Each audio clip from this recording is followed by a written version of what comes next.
अस्सलाम वालेकुम स्टूडेंट। कल की क्लास में हमने जो है वो एंजाइम्स के बारे में जो है वो पढ़ लिया था। और एंजाइम्स के बारे में मैंने आपको बताया था कि एंजाइम्स जो होते हैं ये बुनियादी तौर पर कैटलिस्ट होते हैं और हमारी बॉडी के अंदर जो केमिकल रिएक्शंस का एक हब है, उन केमिकल रिएक्शंस को की स्पीड को बढ़ाने के लिए हमें ये कंपाउंड्स होते हैं वो चाहिए होते हैं। और उनकी हमने जो है वो कुछ टाइप्स भी पढ़ ली थी, क्लासिफिकेशन भी पढ़ ली थी कि कुछ जो है वो ऑक्सीडोरिडक्टेज हैं, हाइड्रोलाइसिस हैं, लाइसिस हैं, आइसोमेरेज है, लेकेसिस है। आज हम जो है वो उनको जो है वो डिटेल में पढ़ने के लिए जा रहे हैं। सबसे पहले देखें, हमारे पास जो फर्स्ट टाइप है वो हमने पढ़ा था, वो था हमारे पास ऑक्सीडो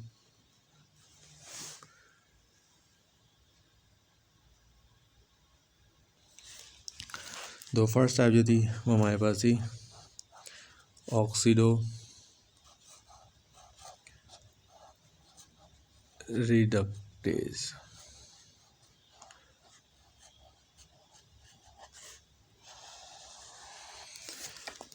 सबसे पहले ये वो होते हैं, मैंने आपको बताया था कि आपके पास जो भी एंजाइम्स होते हैं वो मुख्तलिफ़ केमिकल रिएक्शन को कैटलाइज करते हैं। तो दे कैटलाइज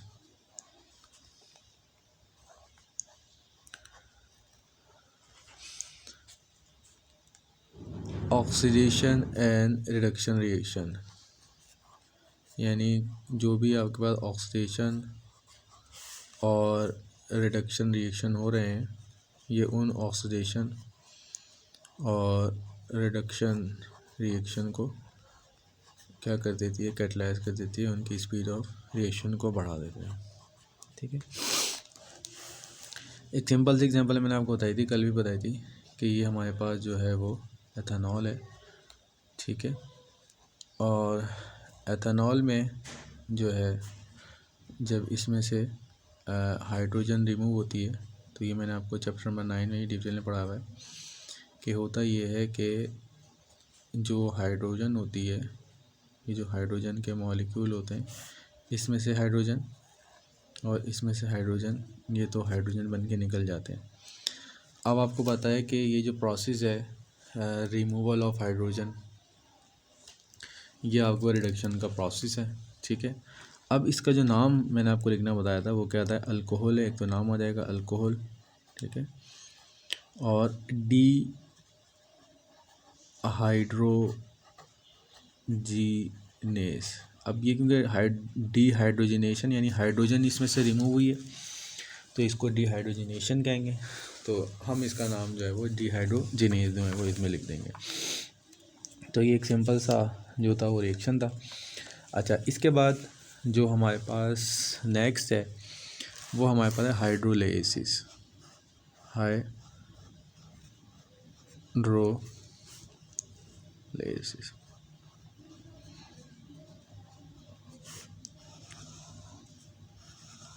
अब देखें, ये जो हाइड्रोलाइसिस होते हैं, ये जो एंजाइम्स होते हैं हाइड्रोलाइसिस के, दीज एंजाइम्स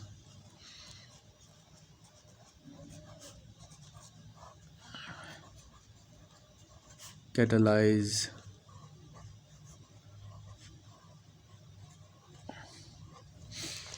हाइड्रोलिटिक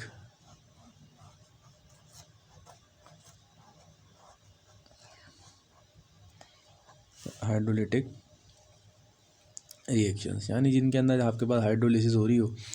और हाइड्रोलिसिस के बारे में आपको पता है कि जब भी कोई कंपाउंड होता है वो वाटर की मौजूदगी में जो है वो ब्रेक हो जाता है। जैसे मिसाल के तौर प्रोटीन्स हैं, ये मैंने कल बताया था आपको, प्रोटीन्स हैं। तो जो प्रोटीन्स होते हैं वो आपके पास जब भी हम खाना वगैरह खाते हैं तो वो अमाइनो एसिड के अंदर क्या होते हैं, कन्वर्ट होते हैं। अब जब अमाइनो एसिड के अंदर कन्वर्ट होते हैं तो इनको प्रोटीन्स को अमाइनो एसिड में कन्वर्ट करने के लिए, यानी आपने अंडा खाया है तो अंडे के अंदर प्रोटीन्स मौजूद हैं, तो इसके लिए हमें कोई एंजाइम चाहिए होगा, तो इसका नाम जो होगा वो प्रोटीज हो जाएगा, एस हो जाएगा आखिर में लगा दें। ठीक है, उसने ये हो गया किस्म। अच्छा, इसकी और एग्जांपल है, जैसे मिसाल को लिपिड्स होते हैं। लिपिड्स होते हैं आमतौर पर ये फैटी एसिड्स वगैरह होते हैं।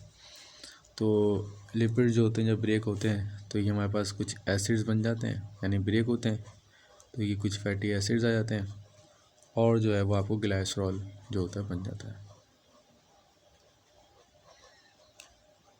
ठीक है, ये लिपिड्स भी जो था वो आपका टॉपिक में शामिल था, लेकिन क्योंकि सिलेबस में रिलीज़ हो गया तो ये अब इसमें शामिल नहीं है। तो इसके लिए फिर हम क्या लगा देंगे आखिर में, लिपेस और हाइड्रोलिटिक है, तो इसमें हम जो होंगे वो वाटर इसमें लगा दें। इसी तरह से अमेलोज है, अमेलोज जब वाटर की मौजूदगी में ब्रेक होता है तो ये ग्लूकोज बना देता है। ठीक है, और जो है इसका हम नाम जो लिखते हैं वह माइलेज, इसके एंजाइम का नाम लिख देते हैं और ये हमारे पास वाटर आ जाता है, तो ये हमारे पास हाइड्रोलाइसिस होता है। तो इन तमाम रिएक्शंस में आपने देखा कि आपके पास जो है वो जो भी कंपाउंड्स हैं वो मुख्तलिफ़ केमिकल रिएक्शंस, मुख्तलिफ़ किस्म के केमिकल रिएक्शंस हो रहे हैं। किसी में रिडक्शन हो रही है, किसी में जो है वो ब्रेकेज हो रही है in the presence of water. अब हमारे पास जो नेक्स्ट है वो हमारे पास है वह लाइएसिस।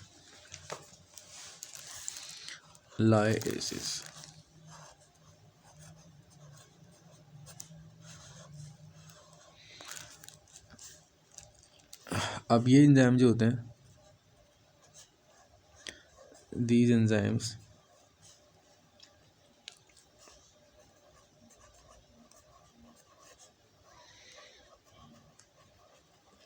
catalyze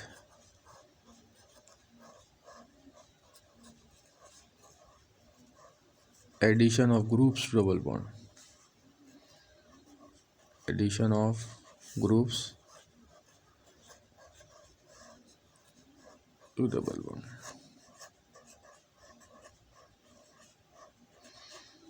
यानी इन में होता ही है कि आपके पास कुछ ऐसे फंक्शनल ग्रुप आ जाते हैं जिसके अंदर जो है वो डबल बॉन्ड हो जाती है। जैसे मैं भी आपको दिखाता हूँ, जैसे मिसाल के तौर पर आपने देखा थ्रियोनीन है, तो थ्रियोनीन जो होता है वो ब्रेक होता है किसके अंदर, ग्लाइसिन में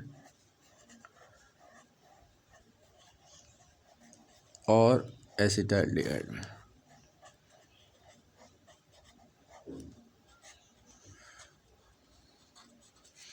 अब देखिए थ्योरेनिन जो है इसका स्ट्रक्चर आपको पता है कि थ्योरेनिन का स्ट्रक्चर क्या होता है, कि ये जो है वो आपका अमाइनो एसिड है और इस अमाइनो एसिड में जो है हमारे पास इस तरह मौजूद है। ये हमारे पास जो है वो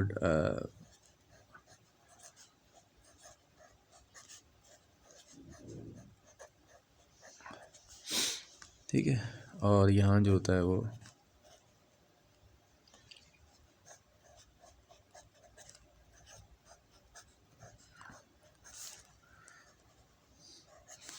अब देखें ये जो ग्लाइसिन तो आपको पता ही है, ग्लाइसिन जो है वो सबसे पहला ही होता है जिसमें आपके पास जो है वो ये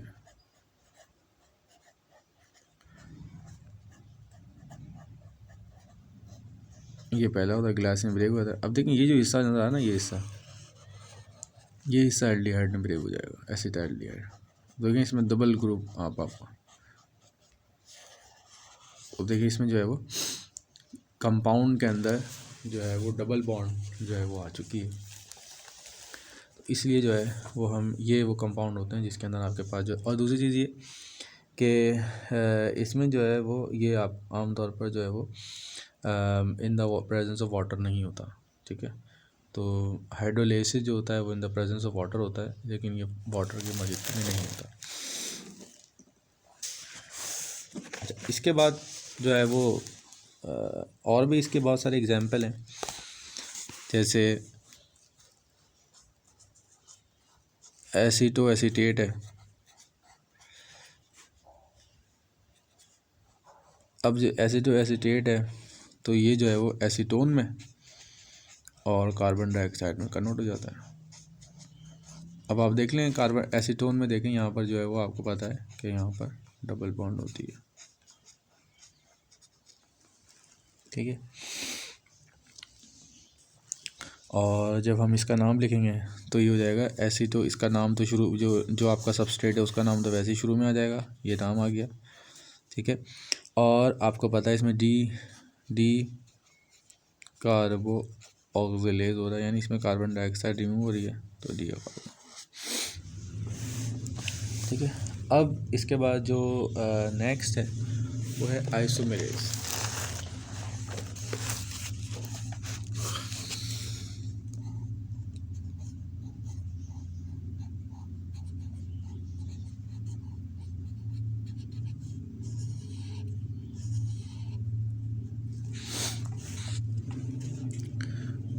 अब ये जो आइसोमेरेज होते हैं,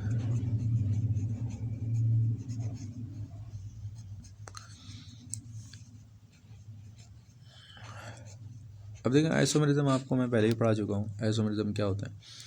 आइसोमेरिज्म ये होते हैं कि दीज आर द कंपाउंड दो which have the same chemical formula but different structures. उनके स्ट्रक्चर जो होते हैं वो आपको याद होते हैं। तो अब इसमें होता ये है कि हमारे पास एक कंपाउंड होता है और वो दूसरे आइसोमर के अंदर जो है वो कन्वर्ट हो रहा है। Isomerism with the result that the intermolecular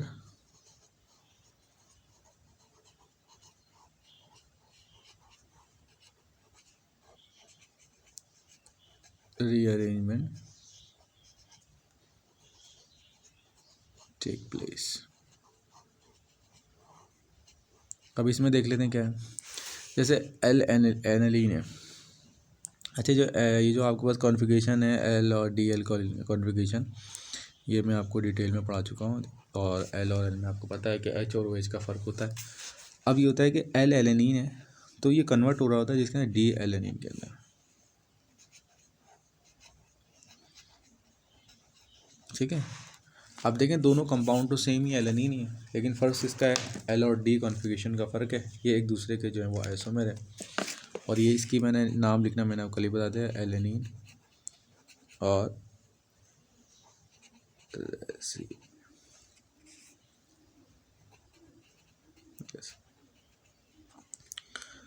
और जैसे ये हमारे पास एडीपी एक और है, एडीपी ग्लूकोज है। तो जो एडीपी ग्लूकोज है वो आपका एडीपी गैलेक्टोज के अंदर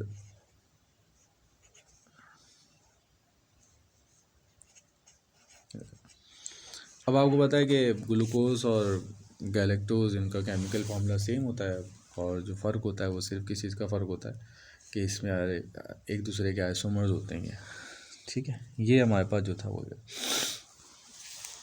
अच्छा, इसके बाद नेक्स्ट जो है लिगेसीज है। अब लिगेज में ये होता है कि आपके पास जो होता है, अब इन तमाम जितने भी आपने देखें, जितने भी एंजाइम्स आपने देखे, उन तमाम एंजाइम्स में ये हो रहा था कि ये कंपाउंड था और वो कंपाउंड था वो मज़ीद नए में ब्रेक हो रहा था। जैसे हमने प्रोटीन्स को देखा तो वो जो है आपका अमाइनो एसिड में कन्वर्ट हो रहा है। और जो अभी हमने ये वाला देखा था, लाइस वाला देखा था, इसमें जो है वो कंपाउंड है और मज़ीद ब्रेक हो रहा है। लेकिन इसमें ये होता है कि ये आपके पास कंबाइन होते हैं, मुख्तलिफ मॉलिक्यूल्स कंबाइन होते हैं और कंबाइन होने के बाद एक नया मॉलिक्यूल बना देते हैं। तो these enzymes catalyze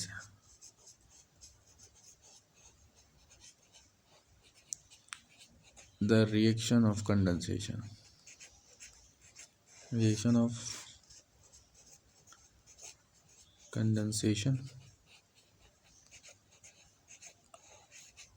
of two molecules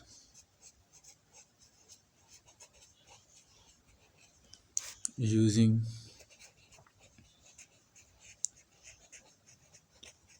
energy derived from cleavage of other molecule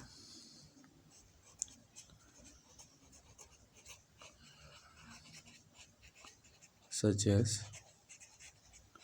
ATP। Adenosine triphosphate. अब इसकी सिंपल सी एग्जांपल है, जैसे ये हमारा कंपाउंड मौजूद है,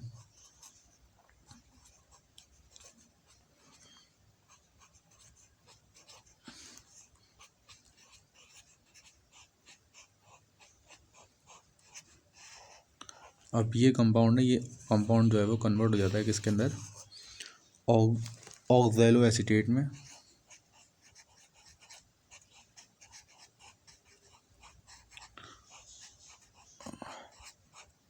ठीक है, अब ये जो एटीपी है वो कन्वर्ट हो जाता है किसके अंदर, एटीपी के अंदर जो एनर्जी रिलीज होती है वो एनर्जी जो है वो इन कंपाउंड को कंबाइन करने में जो हमें हेल्प करती है।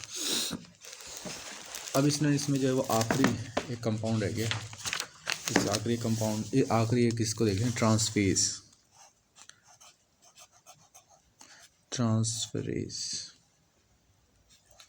अब इस ट्रांसफेरेज में ये होता है कि सिंपल सा,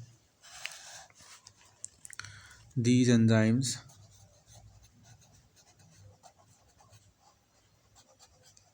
catalyze the reaction of group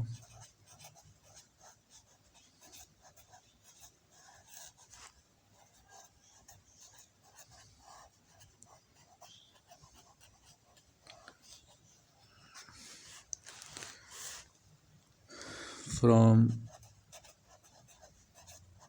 one substrate to the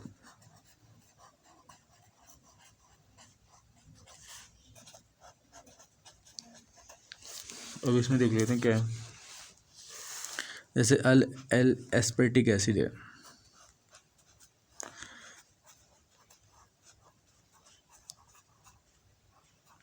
और दूसरा जो है वो 2 ऑक्सो ग्लूट्रिक एसिड है। ठीक है, तो ये कन्वर्ट होते हैं किसके अंदर, जब ये रिएक्ट करते हैं एंजाइम्स, तो ये ऑक्सैलो एसीटेट और ग्लूटामिक एसिड के अंदर कन्वर्ट हो जाता है। अब इसका मैं कुछ स्ट्रक्चर थोड़े से कॉम्प्लिकेट है, वो ज़रा मैं आपको ड्रॉ करके बता देता हूँ। अब देखें, इसमें देखें, अब इसमें देख लें, ये हमारे पास जो एस्पर्टिक एसिड है, इसमें देख लेते हैं क्या है। इसमें आपको पता है कि जो कंपाउंड है, एक तो आपके पास जो है वो, अब मैं इसको ऐसे करके बना रहा हूँ ताकि आपको जो है फंक्शन ग्रुप जो है वो ट्रांसफ़र होता हुआ नज़र आ जाए। अब एस्पर्टिक एसिड में आपको पता है कि भाई ये तो वो फंक्शनल ग्रुप है हमारा बुनियादी अमाइनो एसिड वाला। ठीक है, अच्छा, अब इसमें जो हमारे पास ये जो हमारे पास है ऑक्सो ग्लूट्रिक एसिड, इसमें देख लेते हैं क्या है। इसमें देख लें कि हमारे पास जो है वो CH2 और अब देखें, एस्पर्टिक एसिड और ग्लूट्रोक में फ़र्क सिर्फ सिंपल सा यही होता है कि भाई इसमें जो है वो 2 होते हैं। अब टू आ गया, ऑक्सो आ गया, तो यहाँ पर जो है वो आपका कार्बोनिल ग्रुप आ जाता है इसके अंदर। ठीक है, अब होता ये है कि इसमें आप देख लें कि जब आपका रिएक्शन होगा तो इस रिएक्शन होने में आप सिंपल सी एक चीज़ देख लीजिएगा कि इसमें जो है वो फंक्शनल ग्रुप सिंपल सा क्या हो रहा होगा, ट्रांसफ़र हो रहा होगा। अब ये फंक्शनल ग्रुप एक स्ट्रक्चर ड्रॉ करता हूँ तो फिर आपको ये नज़र आएगा किस तरह से फंक्शनल ग्रुप जो है वो आपका ट्रांसफ़र हो रहा है।